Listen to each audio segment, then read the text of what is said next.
Vamos começar, então, vou fazer aqui o compartimento da tela, que tinha um momento. Aí está. Teologia da Igreja, e hoje vamos a tratar um tema que é a Igreja no desígnio de Deus.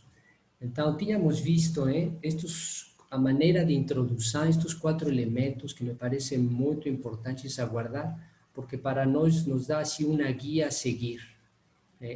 Atos dos Apóstolos, capítulo 2, 42, que tínhamos visto os 4 elementos dessas primeiras comunidades, ou da primeira comunidade cristã, que é o ensinamento dos apóstolos, comunhão fraterna, fração do pão e as orações. E também, assim, para introduzir aquilo, eu quis realmente insistir sobre essa comunhão com Cristo, nessa comunidade. Então, tínhamos visto diferentes tipos de comunhão, nomeados somente, e aí tratamos de aprofundar um pouco no que tem a ver essa comunhão com Cristo. Comunhão com Cristo, e isso nos levou a fazer um pequeno parênteses em Cristologia, que é muito interessante. Aí coloquei todo, aí enviei o link com material, E sobre toda essa questão que foi rapidamente abordada sobre a graça de Cristo, a graça pessoal de Cristo, e que quando é comunicada a nós, o corpo de Cristo, é chamada graça capital, mas é a mesma graça. A graça pessoal de Cristo é a graça capital. E esta graça, então, como tínhamos visto, seguindo o ensinamento de Pedro, participação da natureza divina. Participação da natureza divina. E aqui eu quero somente para completar isto rápido sobre a graça. Então aqui tomo o Catecismo 1996 e seguintes. Mas aí somente vou ler uma pequena parte sobre a graça. Então 1996 fala assim, o Catecismo sobre a graça: nossa justificação vem da graça de Deus. A graça é o favor, o socorro gratuito que Deus nos dá para responder a seu convite de tornar-nos filhos de Deus. Então, a graça nos dá esta capacidade de responder o chamado de Deus para partilhar a natureza de Deus. Participação na vida divina. Então, e é o que nos vai, aí vocês podem olhar, que dá muitos bons argumentos e textos da doutrina católica aqui no Catecismo. Então, participação da vida divina. Então, essa graça vemos, e aí descobrimos que essa graça é uma graça que torna a alma de Cristo capaz de nos comunicar, essa graça que está na alma de Cristo.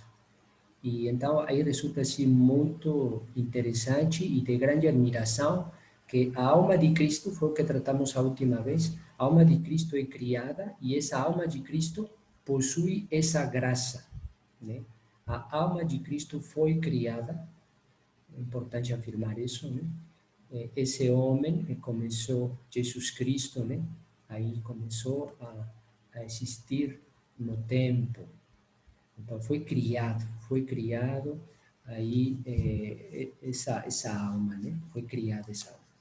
E essa alma, então, possuía a graça. E essa graça nós partilhamos, a graça de filiação divina, que nos é dada por Jesus Cristo, que é nossa cabeça e nós somos o corpo. Então, me parecia importante insistir sobre este aspecto, porque agora que vamos entrar, seguir avançando em nossa reflexão sobre a igreja, ter isso bem presente, com estes 4 elementos. Bom, agora entremos, sigamos, e vamos a refletir sobre este tema, a igreja no desígnio de Deus. Então, o que significa isso? Então, para isso, aí está. Qual é o desígnio de Deus? Em que consiste o projeto de Deus? quer que todos os homens se salvem e venham ao conhecimento da verdade. 1 Timóteo 2, capítulo 4. Quer que todos os homens se salvem e venham ao conhecimento da verdade.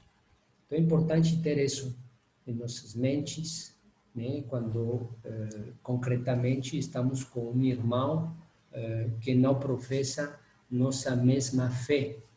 Né? Deus quer a salvação de todos, daquele irmão que não professa a minha fé. Ele quer salvar. Então, isso vai nos ajudar nesta aula hoje como direção à nossa reflexão sobre o desígnio de Deus. Agora, em que consiste esse conhecimento da verdade? Então, vamos encontrar aqui 3 textos, Oséias 2:22, fácil a guardar, João 8 e 2 aos Tessalonicenses. Então, Oséias 2:22 nos fala de quê?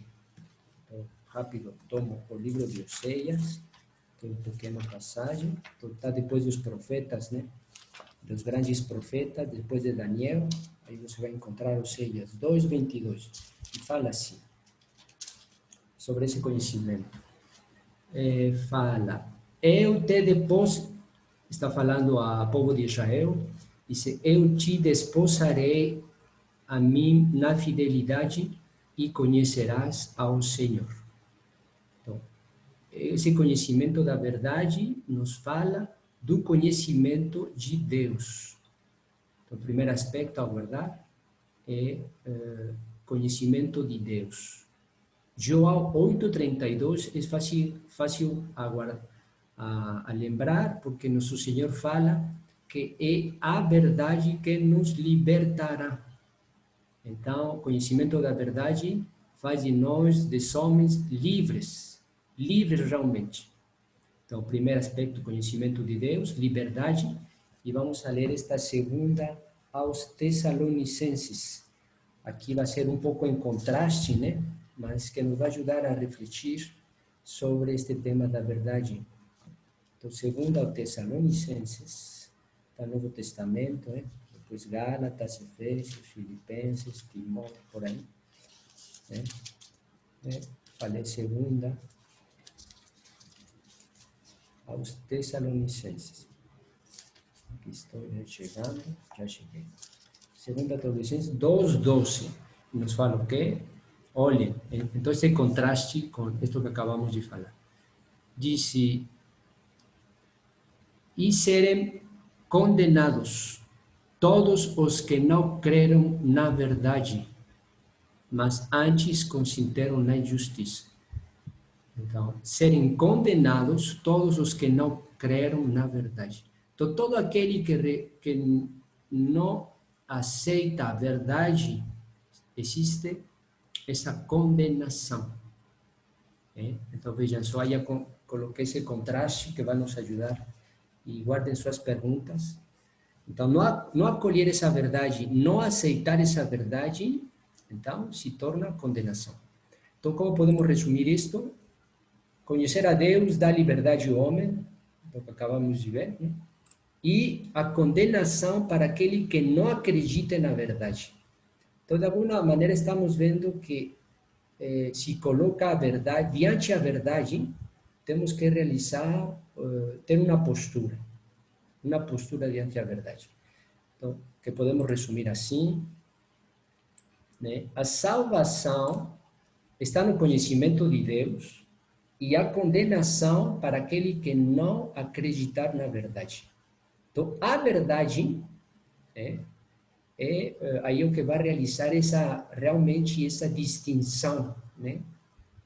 E vai ser aí, diante da verdade, que nós temos que nos tomar uma postura.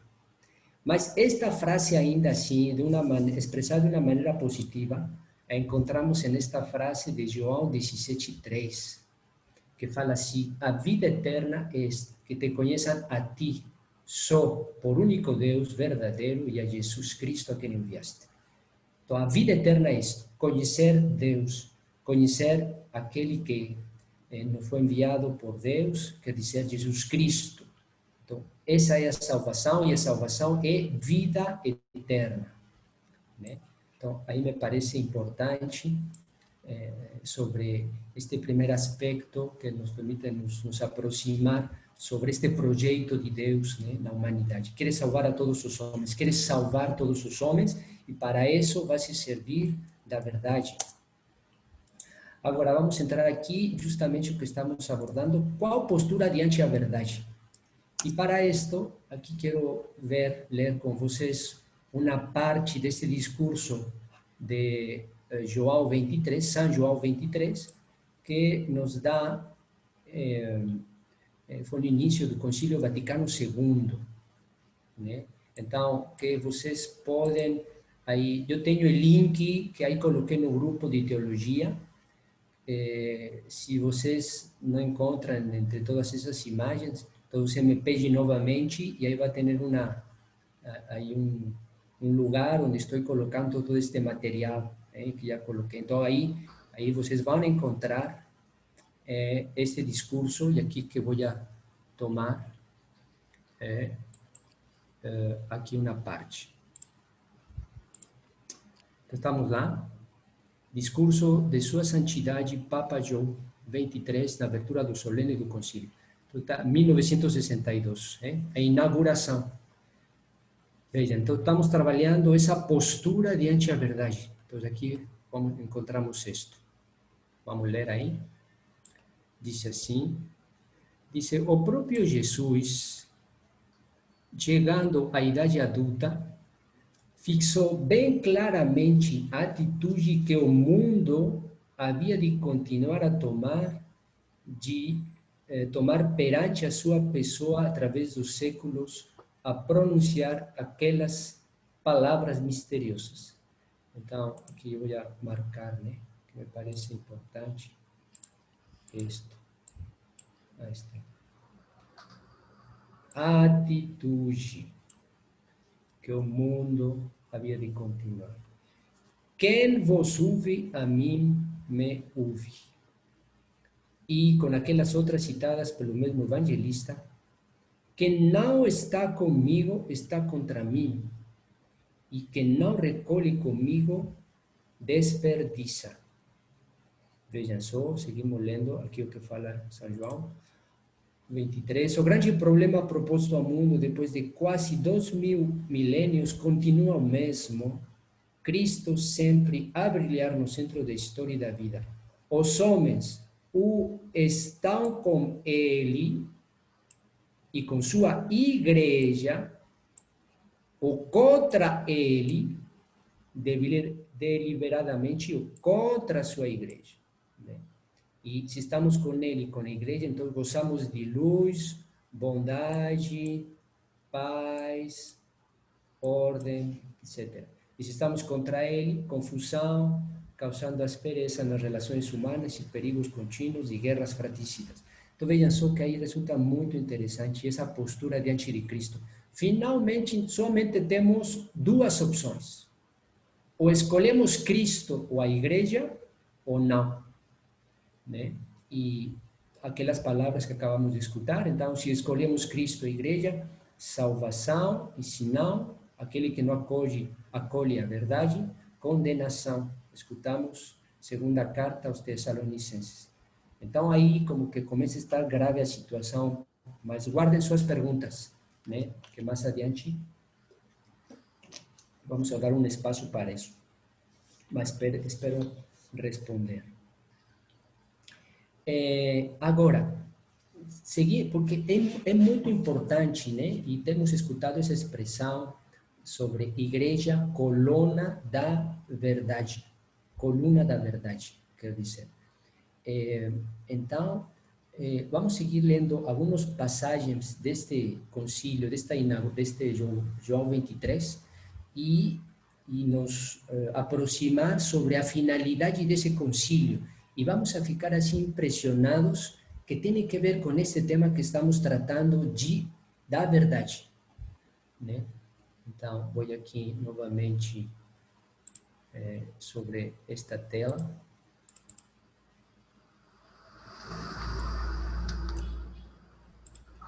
Então, qual é a finalidade do Concílio Ecumênico Vaticano II?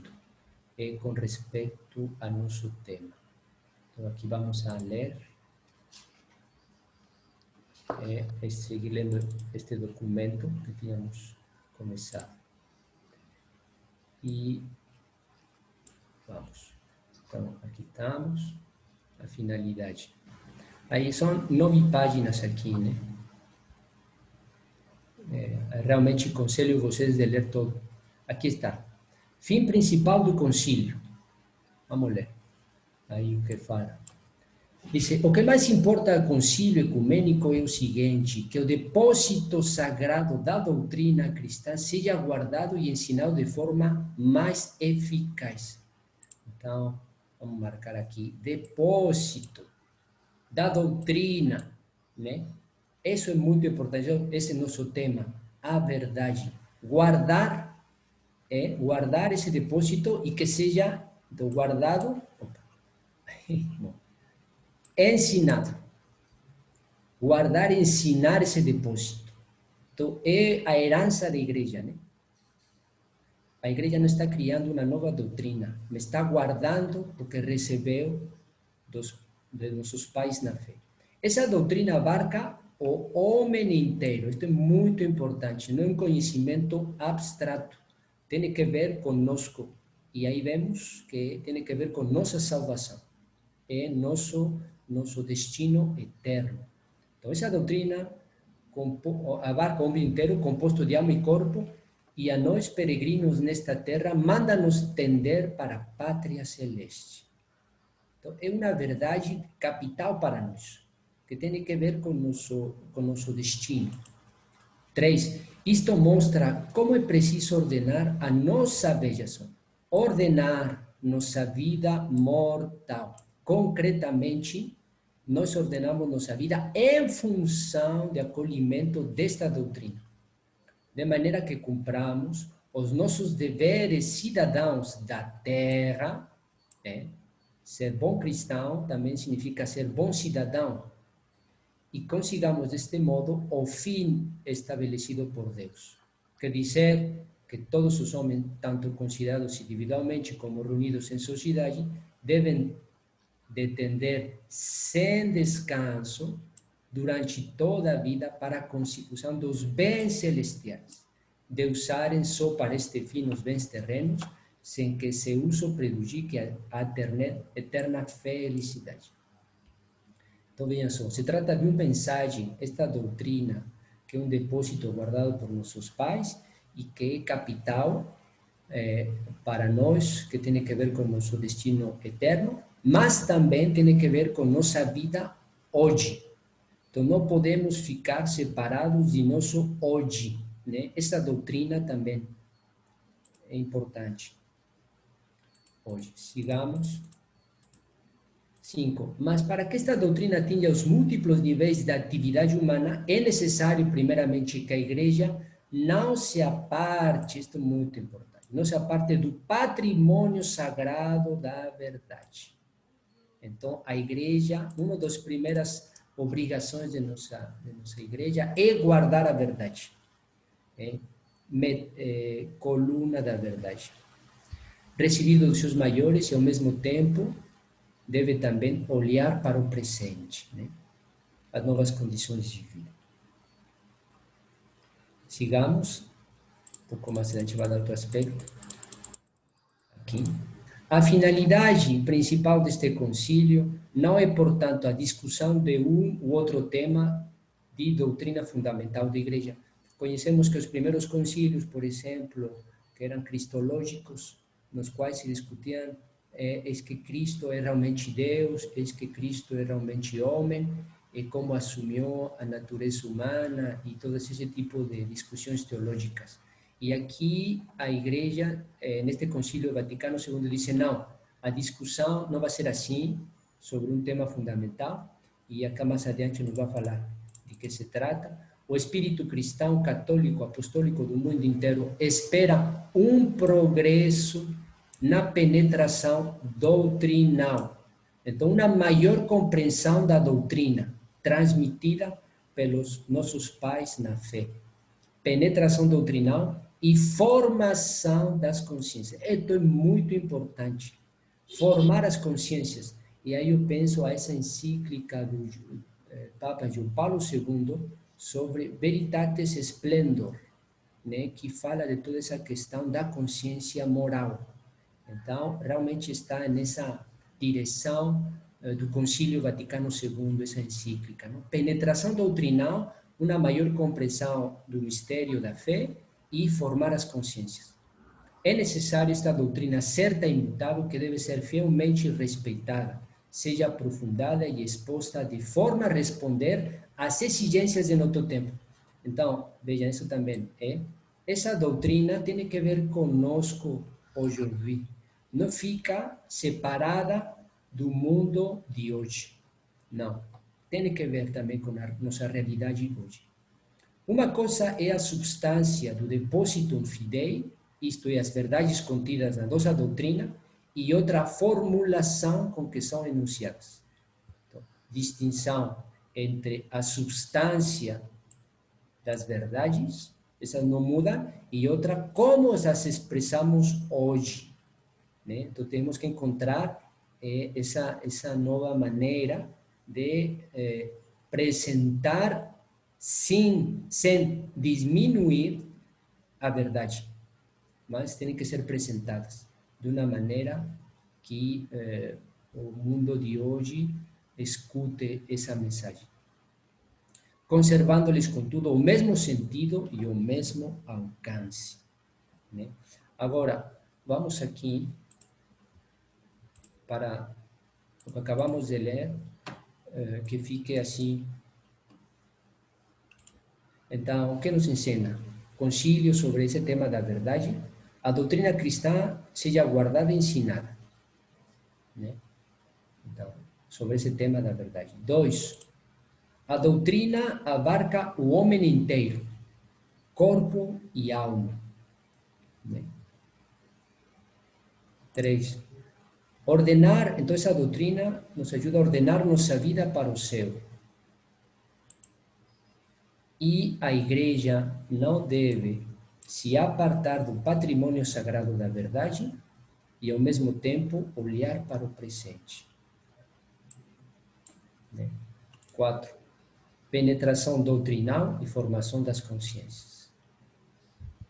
Então, são das coisas que o concílio, a finalidade do concílio, né? Então, vamos ainda, depois de ter visto um pouco este tema, seguimos. É que aí existem perguntas. Está tudo bom? Bom, se tem perguntas, você me fala. Agora vamos a ver seguir avançando. Então, Igreja Coluna da Verdade. E aí seguimos, eu quero seguir lendo alguns passagens sobre isso, né? Aí tem uma parte muito interessante sobre os erros, que aí, se vocês, aí o material que coloquei, para que você olhe. Vejam só. Então, promover a unidade da família. A solicitude da igreja em promover e defender a verdade. Os homens não podem, sem a ajuda de toda a doutrina revelada, conseguir uma completa e sólida união dos espíritos, com a qual andam juntas a verdadeira paz e salvação. Vejam só aqui o que está colocando, né? Então, é a verdade que nos leva a uma verdadeira unidade e paz e salvação. Então, só vamos a ser unidos realmente na verdade. A caridade que nos une na verdade. Só existe verdadeira unidade na verdade. Né? Então, todas essas tipos de alianças que hoje, às vezes, escutamos e que nós mesmos também tratamos aí de conseguir essas alianças e estar tranquilos e tudo, mas não falamos com honestidade aquilo que nós acreditamos, ou para guardar um tipo de unidade, então nossa unidade está fraca, né? Aqui no que nos ensina o concílio, que essa unidade, essa paz, salvação, vem da verdade, do conhecimento da verdade. Então, isso me parece importante destacar. Infelizmente, a família cristã não atingiu ainda plena e perfeitamente esta visível unidade na verdade, né? Unidade da verdade. A Igreja Católica julga, portanto, dever seu empenhar-se ativamente para que se realize o grande mistério daquela unidade que Jesus Cristo pediu como oração ardente ao Pai Celeste pouco antes do seu sacrifício. Então, aqui nos dá também um trabalho ou uma missão da Igreja, empenhar-se ativamente para que se realize esse grande mistério de unidade. Aqui está falando de João capítulo 17, quando Jesus está falando a seu Pai que sejam um como nós somos um.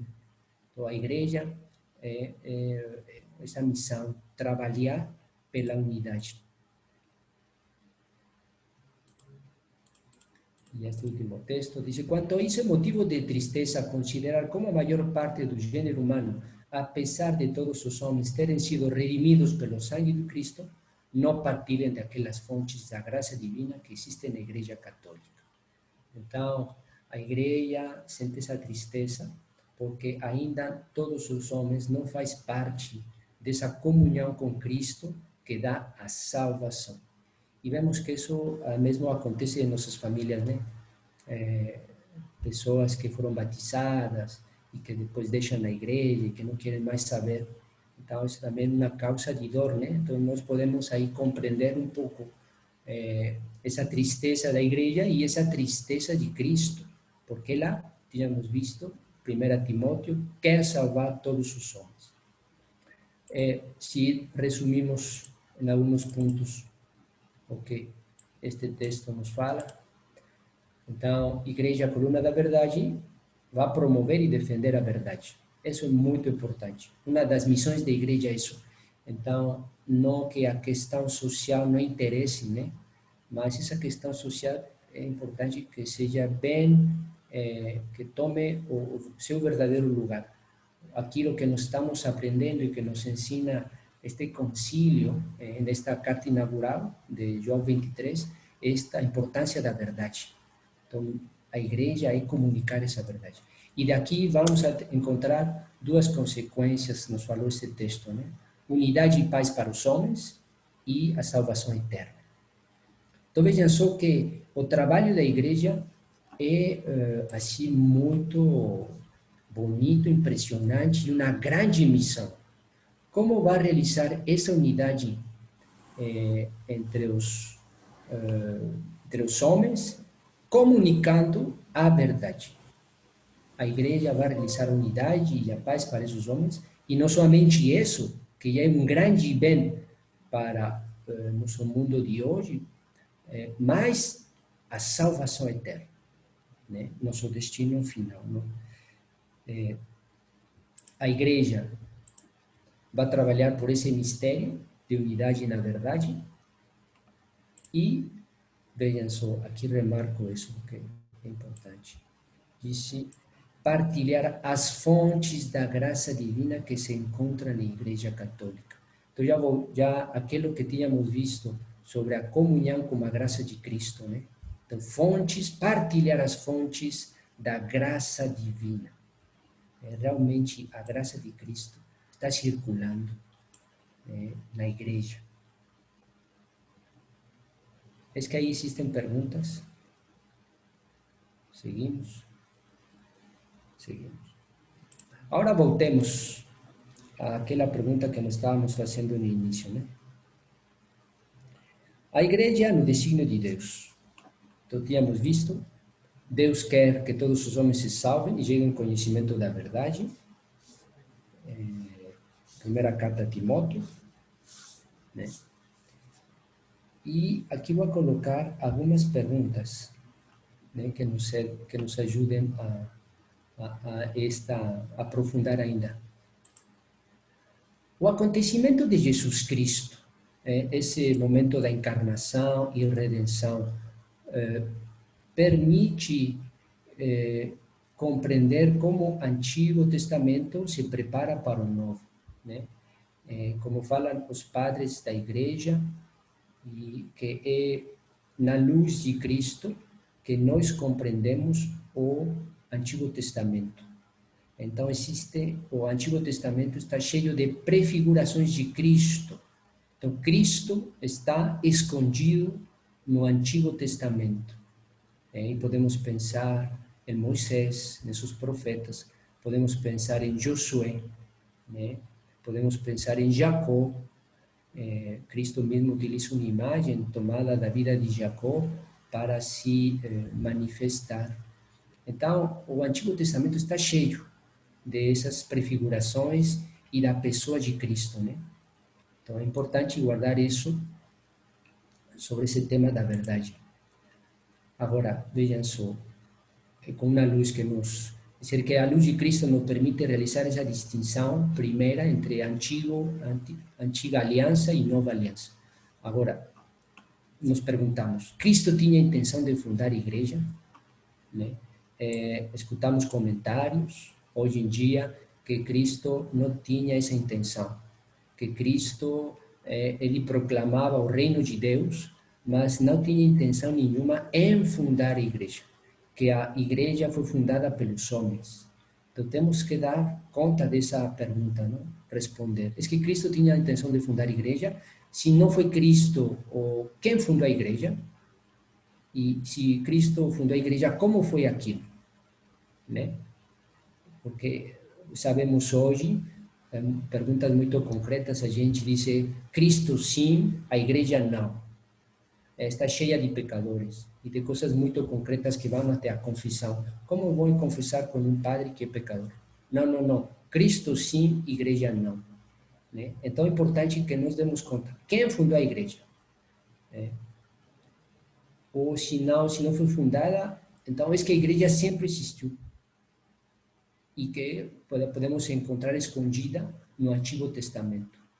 É que já existiu desde sempre e somente com o tempo se manifestou. Né?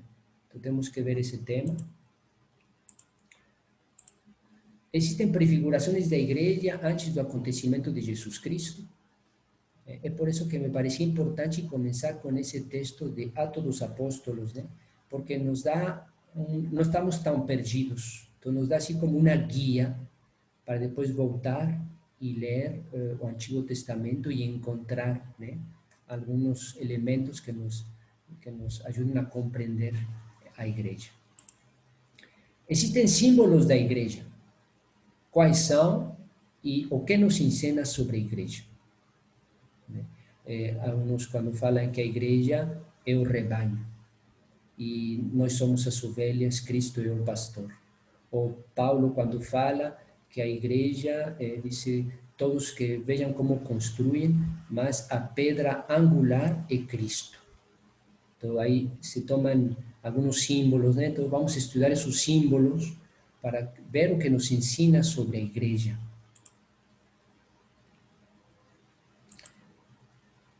Qual é a finalidade da igreja? Então voltemos, né?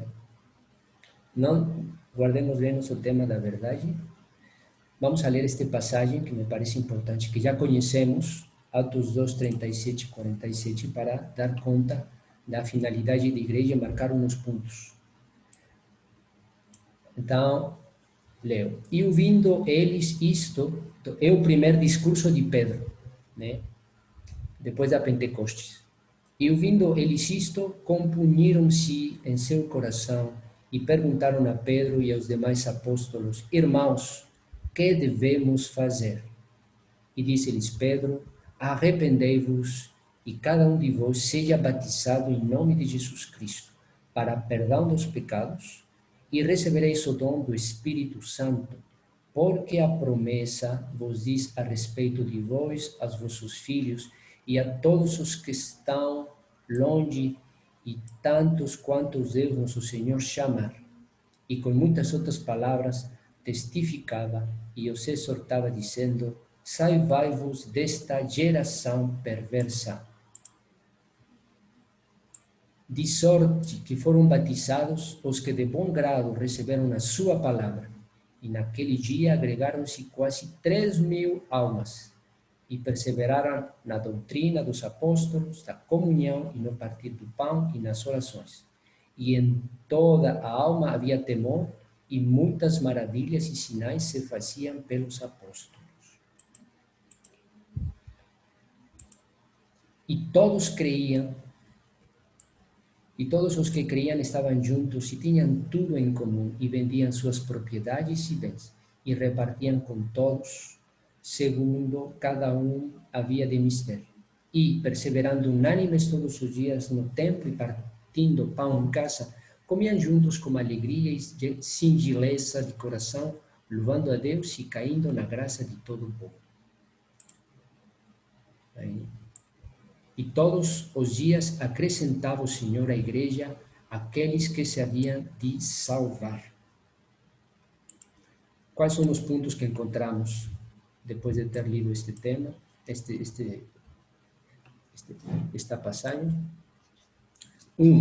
Se trata de um anúncio. Pedro está comunicando um anúncio, né? Então está transmitindo aí o evangelho. E diante desse anúncio, a verdade, existe um arrependimento dos homens. Diz que sentiram no coração transpassado. E esse arrependimento produz, fala para Pedro, o que devemos fazer? Estamos arrependidos. Somos nós os que crucificamos a Cristo. Estamos realmente arrependidos. O que devemos fazer? Então, esse arrependimento significa também mudança de vida, né? Se não existe arrependimento real, então a mudança de vida não troca de vida, né? E é o que vai ser significado pelo batismo. Arrependimento, batismo, que encontramos. Dom do Espírito Santo. Com batismo se recebe este dom, Espírito de Cristo. Chamado de Deus. Então, era Deus que chamava a todos aqueles, né, para escutar esta mensagem de Pedro. Aí também fala de sair desta geração. Então, vocês se tornaram santos pelo batismo. Então, você tem importante sair desta geração, não seguir os exemplos desta geração. Perseverar. E, sobretudo, então, perseverança nos 4 elementos, né? Ensinamento dos apóstolos, comunhão fraterna, fração do pão e as orações. E, por último, que me parece o mais importante, e todos os dias acrescentava o Senhor à igreja aqueles que se haviam de salvar. Atos dos Apóstolos 2:47. Então, vejam só que a igreja, então aqui já temos outro elemento importante, né? A igreja é o que dentro da igreja, temos a salvação. E aqui, seguramente vocês escutaram aquela palavra e vocês têm na mente, aquilo que escutamos, é que fora da igreja não existe salvação. Porque então aí já não fica preocupado. O que vai acontecer com aquela pessoa de minha família ou aquele amigo que eu amo, gosto demais dele e é muito bom, tem um comportamento exemplar, mas não tem a fé em Cristo, não é batizado. É que ele não pertence à igreja, então vai se condenar? Não acredito. Ele é muito melhor que eu, tudo que tem a ver com o comportamento moral, né? Então, como compreender realmente esta frase? Aqui nos Atos dos Apóstolos, que o Senhor acrescentava um dom a todos aqueles que se haviam de salvar, os introduzia nesta primeira comunidade. Nós entendemos a igreja já, né? Então, e aquela expressão, como compreender, fora da igreja não existe a salvação. Então, para isso, aqui quero que também um material que encontrei, aqui está, vejam, fora da igreja não há salvação, aí coloquei link embaixo, que também está aí no link que envio, este material você tem aí, e vai dar uns aspectos históricos interessantes sobre essa questão, fora da igreja não há salvação. Então, ele começa, vamos ler um pouco, diz, para entender a contento essa questão de fé, convém analisar sua interpretação ao longo da história. Então, aí eu leio, são 3 páginas, não vamos a ler todo, aqui somente umas passagens. Em primeiro lugar, vejam que a expressão vem de São Cipriano, Santo Agostinho e Vaticano II, né? Esse é Cipriano primeiro citado, e fala isso. Fora da igreja não há salvação. Santo Cipriano, pai da igreja. Seguimos. E, sobretudo, o Concílio Vaticano II. Né? Então, aqui estão as datas, 1962 a 65 foi o concílio. Vamos a ver o que fala o Concílio Vaticano II, o número 14. Só me quero colocar aqui para dar um pouco. Então, está o número do Lumen Gentium 14, Constituição sobre a Igreja. O Santo Concílio ensina, apoiado na Sagrada Escritura, na tradição, que esta igreja peregrina na terra é necessária a salvação. Encontramos, primeiro elemento, a igreja é necessária a salvação. De fato, só Cristo é mediador e caminho da salvação. Ora, ele se torna-nos presente no seu corpo, que é a igreja, ou afirmar-nos expressamente a necessidade da fé e do batismo para nos salvar. Acreditar nele e nos batizar em nome dele.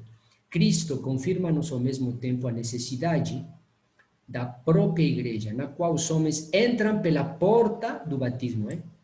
O batismo, todos aqueles, temos uma pergunta muito concreta, todos aqueles que não são batizados, se salvam? É por isso que não se podem salvar aqueles que, não ignorando que Deus, por Jesus Cristo, fundou a Igreja Católica. Vejam, aqui já nos deu uma resposta, não? Já nos avançou. Aí temos que aprofundar. Aqui fala que Cristo fundou a Igreja Católica como necessário. Mas vejam esta frase. Salvar aqueles que, não ignorando que Deus, por Jesus Cristo, fundou a Igreja Católica como necessária, se recusam a entrar nela ou nela perseverar. Sabemos que a igreja foi fundada por Cristo. E se mesmo assim eu não entro na igreja, então aí existe condenação. Sabendo que Cristo fundou a igreja, sabendo que nela está a salvação, e mesmo assim você não quer entrar, então aí existe condenação. É aquilo que é conhecido, se hoje, no Evangelho de hoje, ou se vocês já assistiram na missa ou participaram na missa, é a questão que perguntam a Cristo sobre a blasfêmia ao Espírito Santo, né?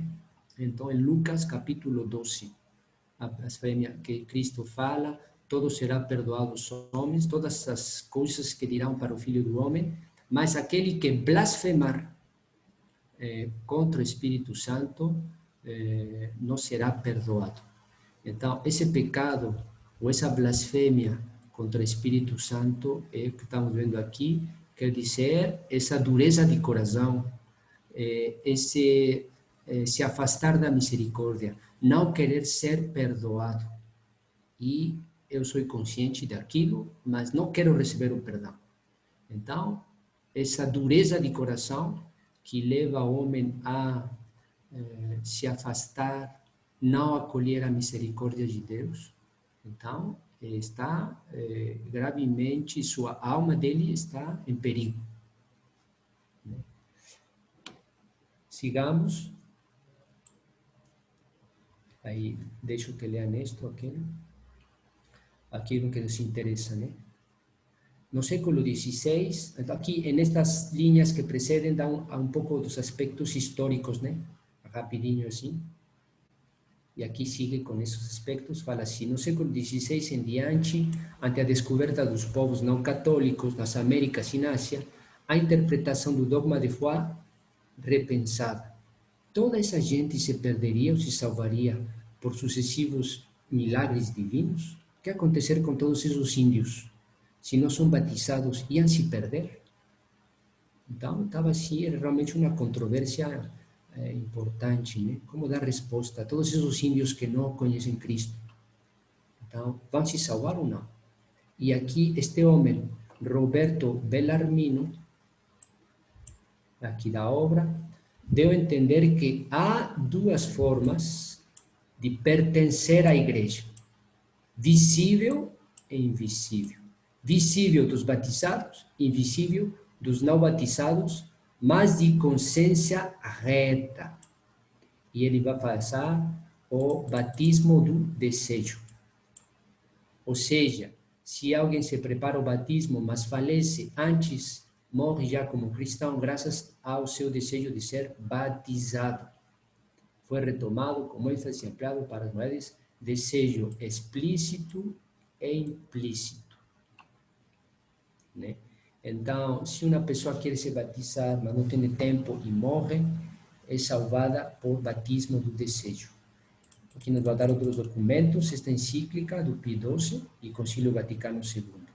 A única verdadeira igreja de Cristo subsiste, então fala de verdadeira igreja, né? De Cristo, subsiste integralmente na católica apostólica romana. Aí, quando outras religiões escutam isso, ficam chocadas, né? Portanto, quem recusa conscientemente coloca em seríssimo risco a sua salvação eterna. Sabendo que é a única igreja de Cristo, você recusa, você está perdido. Lumen Gentium 8. No entanto, escutem o que fala aqui. Deus leva em consideração a pureza da vida daqueles que desconhecem a igreja. Então, uma coisa é recusar a igreja, conhecendo a igreja, sabendo que é a igreja de Cristo, sabendo que dentro da igreja encontra a salvação, e mesmo assim o recurso, está aqui, me fala, seríssimo risco à salvação eterna. Mas aqueles índios, né, do Novo Mundo, de América, de Ásia, que não conheciam a igreja, mas tinham a lei da consciência, e seguiam essa lei da consciência, sem culpa própria, e conhecem de modo errôneo, então alcançam, né, vão alcançar salvação. Então vejam, aqui nos ajuda a dizer, rejeitar tanto o relativismo, todas as religiões são iguais, como o rigorismo. Só se salva quem pertence visivelmente à igreja. Então, tirar estes dois, relativismo e rigorismo. Não, todas as igrejas não são iguais. Não. E também não podemos dizer, né, este rigorismo que nos está falando. Só se salva aquele que pertence visivelmente à igreja, não, porque também existe esse batismo do desejo, né, ou essa igreja invisível. Mas nos leva a adorar os imperscrutáveis desígnios de Deus a nosso respeito, né? Então, aqui, os desígnios imperscrutáveis de Deus. E afirmar que fora da igreja não há salvação.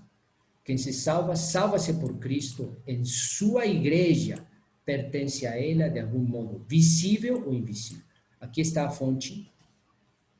Então veja, aqui com este texto, Concílio Vaticano, né, aí esses textos, nos permite de esclarecer esta frase, né? E todos os dias acrescentava o Senhor à igreja aqueles que se haviam de salvar. Então Deus nos quer salvar, e para nos salvar, nos dá a igreja dele.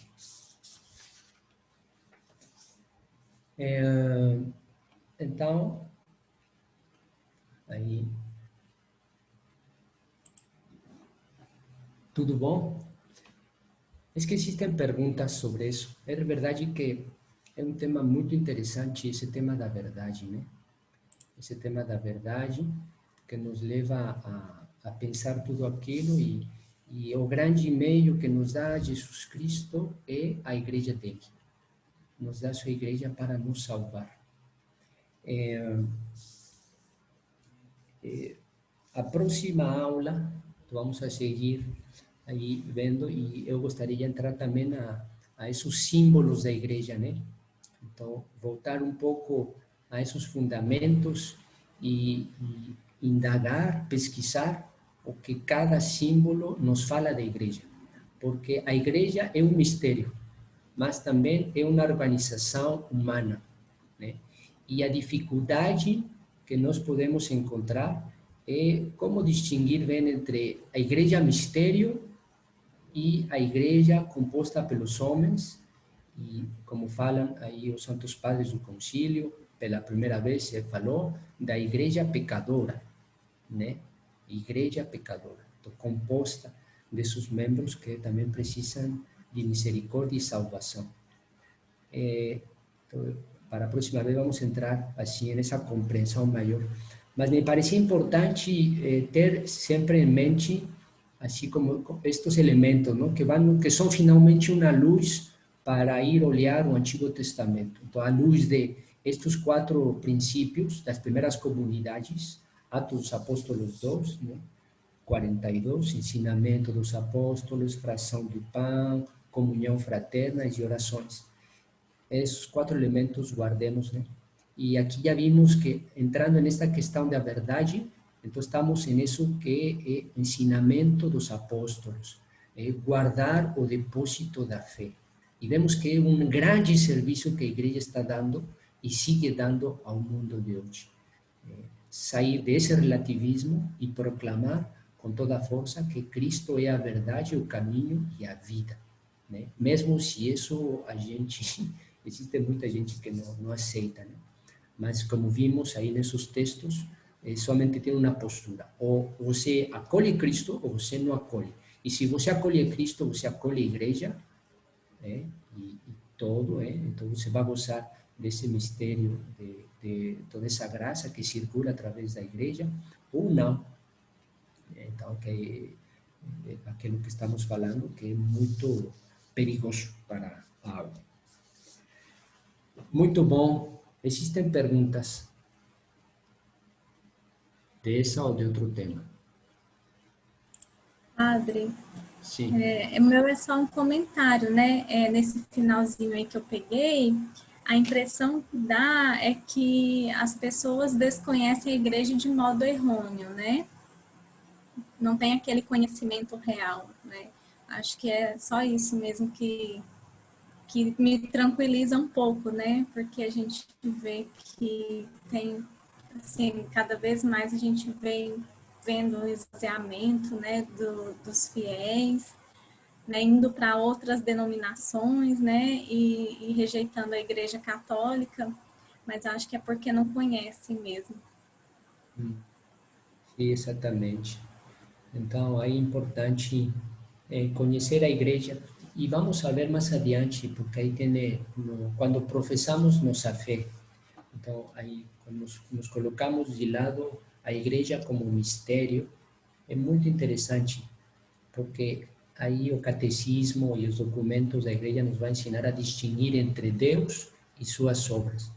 E quando nós rezamos nosso credo, então vejam só, rezamos: creio em Deus Pai, creio em Jesus Cristo, creio em o Espírito Santo, e não se fala creio em na igreja, se creio na igreja, né? Então, creio. Então, aí, e vejam, o catecismo, aí dá uma pequena explicação que nós vamos também aprofundar, né? O que significa esse creio na igreja? E o catecismo nos ensina que devemos distinguir entre Deus e suas obras. Então, é verdade que entrar em um conhecimento maior da igreja, então a igreja não é Deus, né?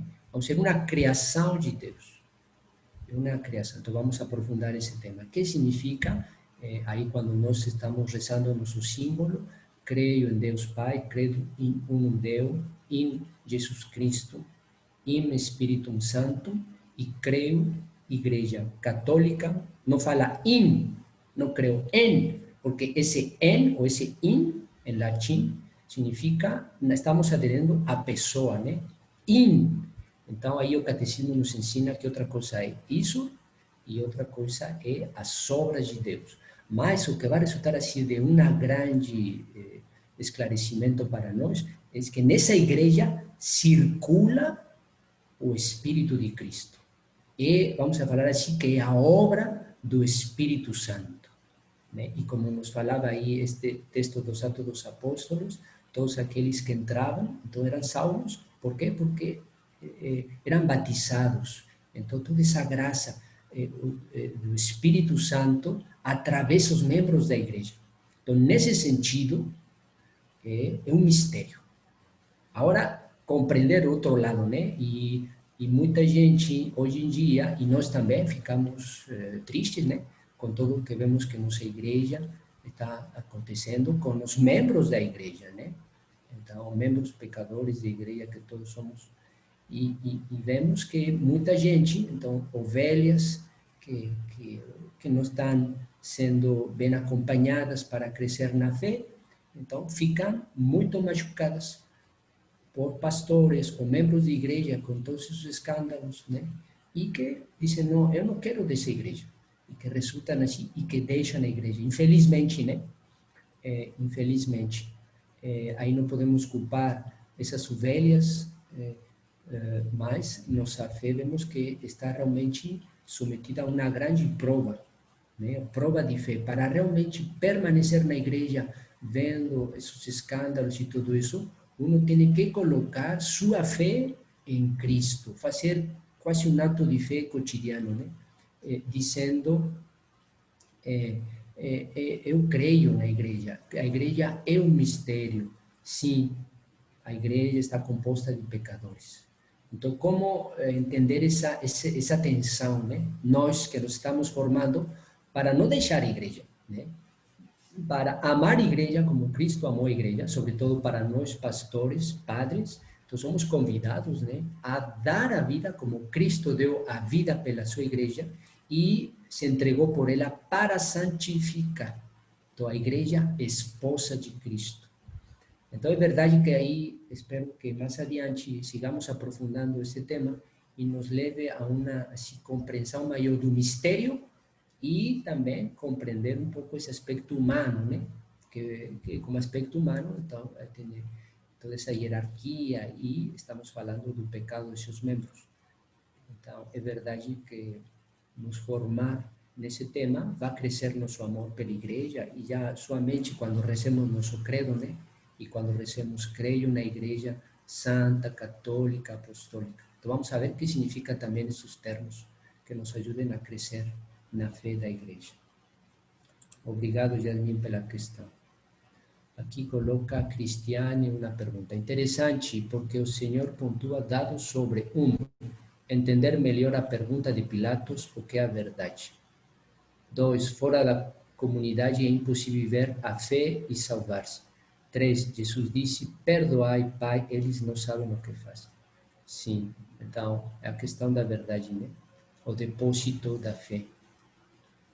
E é verdade que o conhecimento de toda essa doutrina, desse depósito da fé, é na igreja, né? Que vamos alcançar a verdadeira compreensão do mistério de Deus e o nosso mistério, né? De salvação.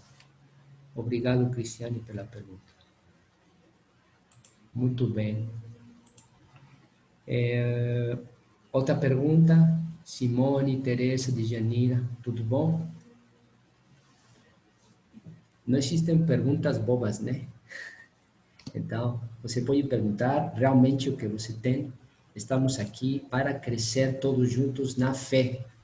Então, não existem perguntas bobas. Não tenhamos, assim, medo de perguntar. E se não conseguimos responder hoje, vamos responder depois. Tudo bom? Tá bem. Vamos a terminar com uma oração. E vamos confiar a Nossa Senhora, Mãe da Igreja de Jesus Cristo. Em nome do Pai, do Filho e do Espírito Santo. Amém. Ave Maria, cheia de graça, o Senhor é convosco. Bendita sois vós entre as mulheres, e bendito é o fruto do vosso ventre, Jesus. Santa Maria, Mãe de Deus, rogai por nós, pecadores, agora e na hora de nossa morte. Amém. Em nome do Pai, do Filho e do Espírito Santo. Amém. Muito obrigado.